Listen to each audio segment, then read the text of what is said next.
고생하면 언젠가 잘 될 거라는 믿음은 오랫동안 수많은 사람들을 지탱해온 신념이었다. 아침부터 밤까지 땀에 젖으며 일하고 휴일도 반납하며 버티는 이들은 마음속으로 중얼거린다. 조금만 더 고생하면 언젠가 나도 나아질 거야. 그러나 정주영은 단호히 말했다. 고생만으로는 부자가 될 수 없다. 그는 평생을 통해 보아왔다. 허리가 휘도록 일했지만 가난에서 벗어나지 못한 사람들이 얼마나 많은지를. 그렇다면 왜 어떤 이들은 죽을 힘을 다해 일해도 결국 빚만 남고 또 어떤 이들은 적게 일한 것처럼 보이면서도 부를 이루는 것일까? 답은 단순하다. 땀의 양이 아니라 땀이 흘러가는 방향에 있다. 편의점에서 하루 12시간을 써서 일하는 사람이 있다고 하자. 몸은 녹초가 되지만 남는 건 월세 내고 나면 사라지는 월급뿐이다. 반면 옆에서 똑같이 일하던 또 다른 사람은 매일 물류 흐름을 기록하고 어떤 제품이 잘 팔리고 남는지 분석한다. 그는 그 경험을 바탕으로 작은 가게를 열고 어느새 수익을 남기기 시작한다. 똑같은 시간을 똑같이 흘렸지만 한 사람의 땀은 사라지고 다른 사람의 땀은 씨앗이 되어 돌아온다. 고생의 양이 아닌 고생이 흘러간 구조가 부의 차이를 만들었다. 오늘날의 사회는 더욱 가혹하다. 과거 산업시대엔 시간, 돈이라는 등식이 어느 정도 통했지만 지금은 자동화와 인공지능이 그 등식을 무너뜨리고 있다. OECD 자료에 따르면 선진국 노동자의 근로시간은 지속적으로 줄고 있지만 평균 소득은 오히려 늘고 있다. 반대로 개발도상국에서는 하루 12시간 이상 일하는 노동자들이 많지만 소득은 정체되어 있다. 다시 말해 많이 일하는 것과 부유해지는 것은 더 이상 연결되지 않는다. 노동만으로는 자산을 만들 수 없는 시대인 것이다. 이것은 단순한 경제 논리가 아니라 생존의 문제다. 땀을 쏟는다는 이유만으로 미래를 보장받을 수 없다는 사실을 깨닫지 못하면 평생 남이 짜놓은 틀 안에서 소모되다 끝난다. 사장이 한 번의 결정을 내릴 때 수십억의 가치를 만들지만 그 밑에서 하루 12시간 기계를 돌리는 노동자는 땀으로도 그 결정의 이익을 나누지 못한다. 정주영이 말한 불을 부르는 건 따로 있다는 말은 바로 이것이다. 고생이 출발선일 뿐 부는 방향과 구조에서 나온다는 것. 그러니 자신에게 물어야 한다. 나는 지금 내 삶을 바꾸기 위한 고생을 하고 있는가? 아니면 그저 버티기 위한 소모를 하고 있는가? 대답이 모호하다면 그 순간 당신의 고생은 이미 남의 자산을 키우는 데 쓰이고 있을지 모른다. 열심히만 하면 언젠가 잘 될 것이라는 낡은 믿음은 이제 내려놓아야 한다. 세상은 열심히만 하는 사람에게 상을 주지 않는다. 방향을 잡고 설계하는 사람만이 결국 불을 얻는다. 기억하라. 고생은 배신하지 않는 것이 아니다. 배신하지 않는 것은 오직 올바른 기준과 선택이다. 많은 사람들은 남이 만들어 놓은 구조 속에서 평생을 일하며 산다. 매일 같은 시간에 출근하고 주어진 일을 묵묵히 해내며 자신이 움직이는 이 거대한 기계의 톱니바퀴 중 하나라는 사실조차 잊은 채 살아간다. 그러나 정주영은 말했다. 남의 설계 속에 들어가면 고생은 결국 남의 불만 키울 뿐이다. 그는 자신이 처음 서울로 올라와 빈손으로 시작했을 때도 똑같이 힘들게 일했지만 남들이 시킨 대로만 하지 않았다. 일을 하면서도 그 일이 어떻게 돌아가는지, 어디서 이익이 나는지를 분석했다. 바로 그 차이가 고생을 소모해서 자산으로 바꾸어 놓았다. 고생을 자산으로 만드는 사람들은 공통적으로 구조를 만든다. 반복되는 일을 자동화하고 불필요한 결정을 규칙으로 바꾸며 자신이 쓰는 에너지를 설계에 집중한다. 하루하루 버티는 사람들이 오늘을 살 때 그들은 내일을 설계한다. 이 차이는 시간이 흐를수록 눈덩이처럼 커진다. 예컨대 어떤 이는 하루 종일 벽돌만 쌓지만 또 다른 이는 먼저 설계도를 그려 어디에 기둥을 세울지 어디에 창을 낼지를 정한 뒤 벽돌을 쌓는다. 벽돌 수는 같아도 설계도가 있는 쪽이 훨씬 빠르고 튼튼한 집을 완성한다. 이런 구조적 사고는 현대 경영에서도 일관되게 나타난다.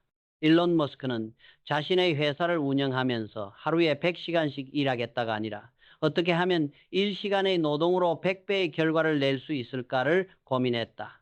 워런 버핏 역시 하루 대부분을 일이 아니라 판을 읽는 일에 썼다. 두 사람 모두 물리적인 노동시간은 일반인보다 적을지 몰라도 자신만의 구조를 만들어 그 안에 고생을 쌓았기에 결과는 압도적으로 달랐다.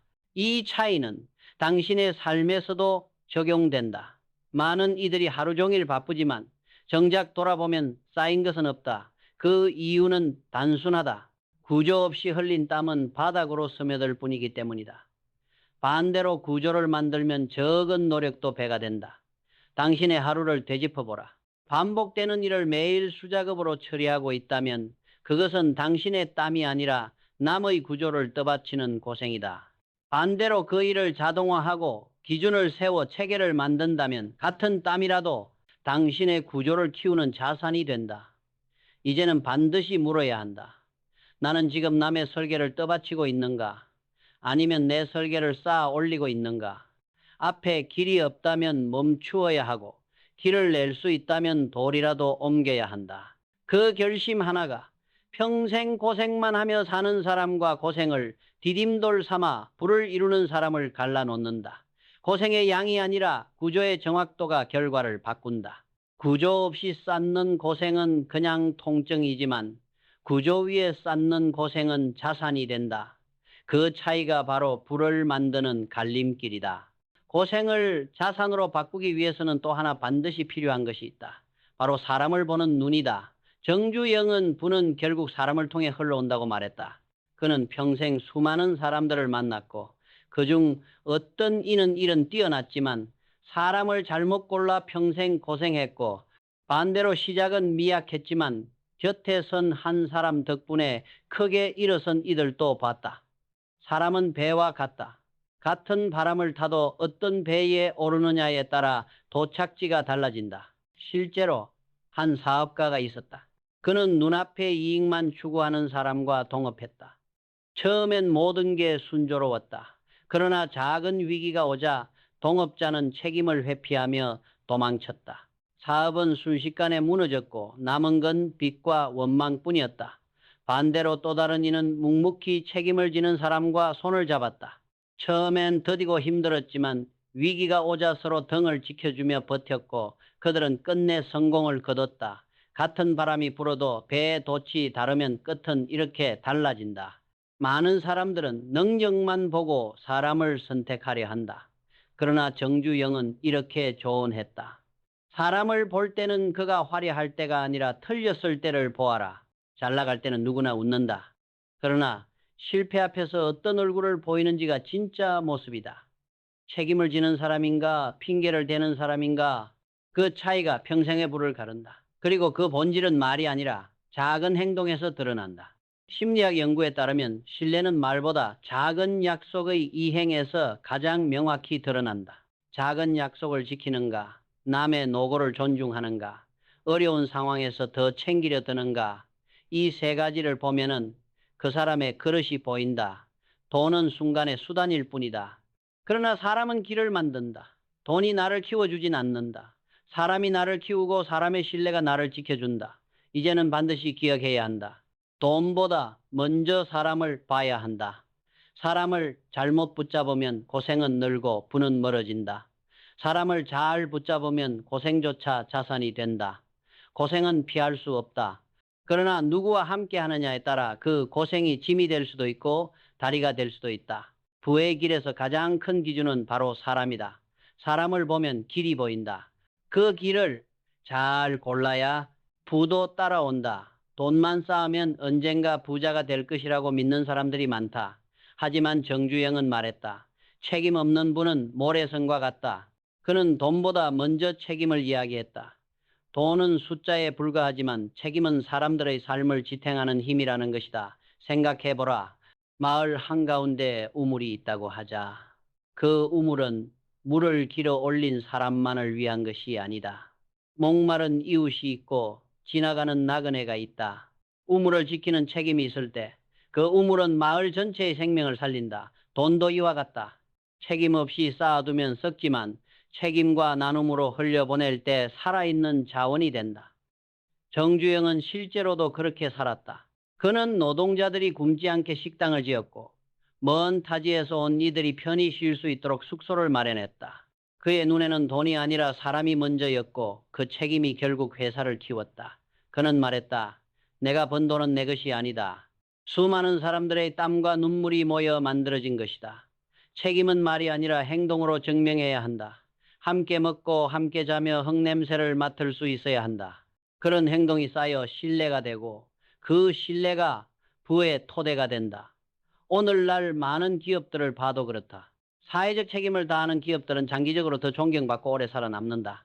반대로 돈만 추구하는 기업들은 언젠가 고립되고 무너진다. 하버드 비즈니스 리뷰 조사에 따르면 직원 복지와 사회적 책임에 투자하는 기업들은 10년 후 주가 상승률이 평균보다 3배 높았다. 책임을 회피하면 그 무게에 짓눌리지만 책임을 끌어안으면 그 무게가 오히려 회사를 세운다. 책임은 짐이 아니라 힘이다. 한 사장은 직원의 밥 한 끼를 책임지고 한 아버지는 자식의 미래를 책임진다.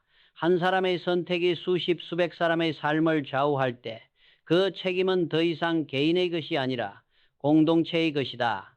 그런 책임을 지는 사람이 결국 신뢰를 얻고 그 신뢰가 불을 불러온다. 책임이 무겁다고 피하면 그 무게에 깔려버리지만 책임을 붙잡으면 그 무게가 나를 세운다. 그러니 반드시 자신에게 물어야 한다. 나는 지금 돈을 모으는가 아니면 책임을 쌓는가? 돈은 언젠가 사라지지만 책임은 기억된다. 그 기억이 사람을 살리고 또 다른 기회를 만든다. 그 기억이 바로 진짜 부다. 결국 우리는 한 가지 사실에 도달한다. 고생은 자격증이 아니다. 땀을 얼마나 흘렸는가는 중요하지 않다. 중요한 것은 그 땀이 어디에 흘러들고 있는가다. 정주영은 평생을 통해 이 진리를 증명했다. 수많은 사람들이 죽을 힘을 다해 일하고도 빈손으로 남았고 또 어떤 이들은 남들보다 적게 일하는 것처럼 보였지만 자신만의 구조를 만들고 올바른 사람을 붙잡으며 기꺼이 책임을 짊어짐으로써 부를 이뤘다.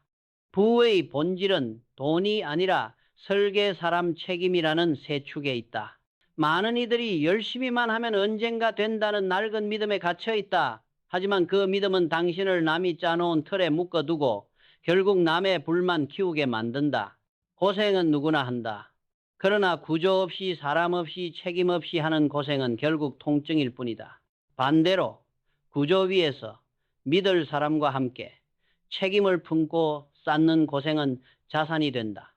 그 순간 고생은 낭비가 아니라 설계가 된다. 이제는 자신에게 냉정히 물어야 한다. 나는 지금 소모 중인가, 설계 중인가? 나는 돈을 쌓는가, 책임을 쌓는가? 나는 혼자 버티는가, 함께 걸을 사람을 붙잡았는가? 이 질문에 진심으로 답할 수 있다면 이미 당신은 절반쯤은 길 위에 올라선 것이다. 나머지는 그 길을 끝까지 걷겠다는 결심뿐이다. 기억하라. 돈은 잠시 머무는 숫자에 불과하지만 책임은 세상을 바꾸는 힘이다. 자랑은 순간의 기쁨이지만 절제는 평생의 복이다. 오늘 그 절제를 지킨다면 내일 당신의 삶은 분명 달라질 것이다. 혹시 이 영상에서 작은 깨달음을 얻으셨다면 좋아요와 구독을 눌러주세요. 앞으로도 정주영의 철학과 지혜 그리고 불을 부르는 법에 대한 깊은 이야기를 꾸준히 전해드리겠습니다. 오늘 끝까지 시청해 주셔서 진심으로 감사합니다.